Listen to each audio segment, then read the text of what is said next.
তো ভাই ইসলামে তাহলে সংসারটাকে কি বলেছে আপনারা ভালো করে বুঝে নেন। ইসলামের বিয়েটা কত সহজ এবং সংসারটা কত সহজ। এজন্য আমি চাচ্ছি যে নারী এবং পুরুষের হক আদায়ের ব্যাপারে কথা বলবো ইনশাআল্লাহ।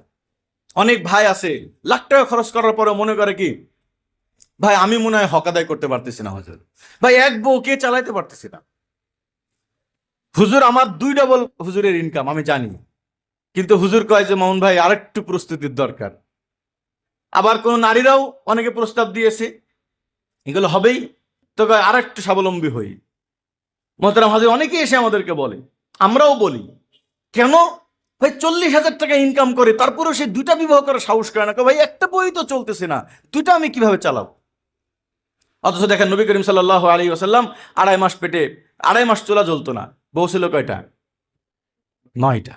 হযরত ওমর রাদিয়াল্লাহু আবু বকর পেটে পাথর বাঁধা ছিল, স্ত্রী ছিল কয়টা? 4টা। ভাই স্ত্রী শুধুমাত্র খাওয়ানো আর পরানোর নাম না, স্ত্রী হলে একজন নারীর দায়িত্ব নেওয়ার, একজন নারীকে ভালোবাসা দিবে, একজন নারীর দায়িত্ব নিবে, একজন নারীকে নিরাপত্তা দিবে, এটার নাম হলো বিবাহ। দেখেন প্রেম বলেন আর অন্য কিছু বলেন, ওখানে 3 জিনিস নাই, না আছে নিরাপত্তা, না আছে সম্মান, না আছে ভালোবাসা। একমাত্র বিবাহের মধ্যে যেটা হাজারো কোটি টাকা দিয়ে একজন নারী তার সম্মানকে ফিরে পাবে না, তার ভালোবাসাকে পাবে না যদি স্বামীর কাছে না যায়।